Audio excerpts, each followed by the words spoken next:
Hi guys, magandang araw po sa inyong lahat. Nandito na naman tayo sa ating YouTube channel.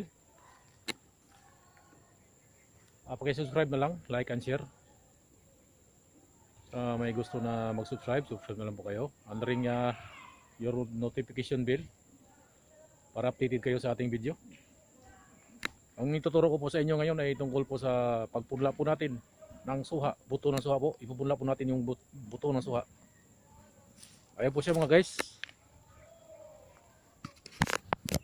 Ayan po siya, ang buto po ng suha. Ang kulay po niyan ay pula po. Pula ng suha po. Galing ko po siya sa Davao po. Medyo matamis po siya. At masarap kainin, malinamnam guys. Ang gawin natin ngayon, mag-cultivate ulit tayo ng lupa para doon natin siya ipunla.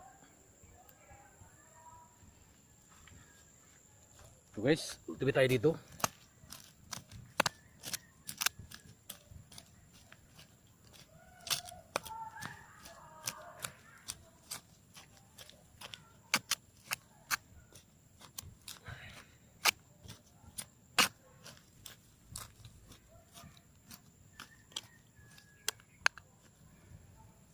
Guys,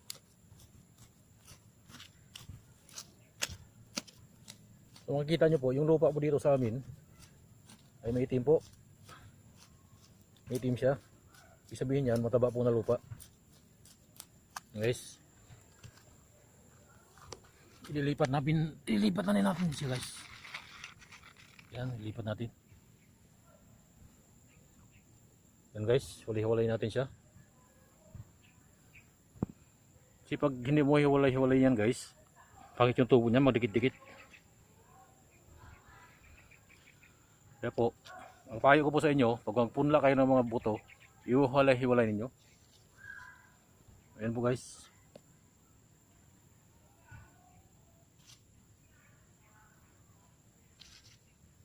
Kasi pag tumubo po yan, kailangan hindi siya magdikit-dikit para madali siya na itanim o ilipat ninyo doon sa gusto nyong lipatan guys. Ayan po. Tapos tabunan lang po natin siya ng lupa. Pero mga 2 weeks tutubo na po yan.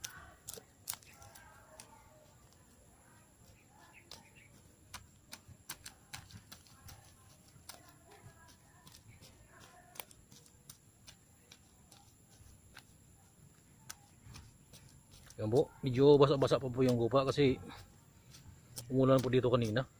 Umambon. Kaya maganda siyang lupa, medyo basa-basa. Hindi na natin siya kailangan diligan guys. Bukas, yun po din siyang diligan bukas. Yan na po guys, natabunan na po siya.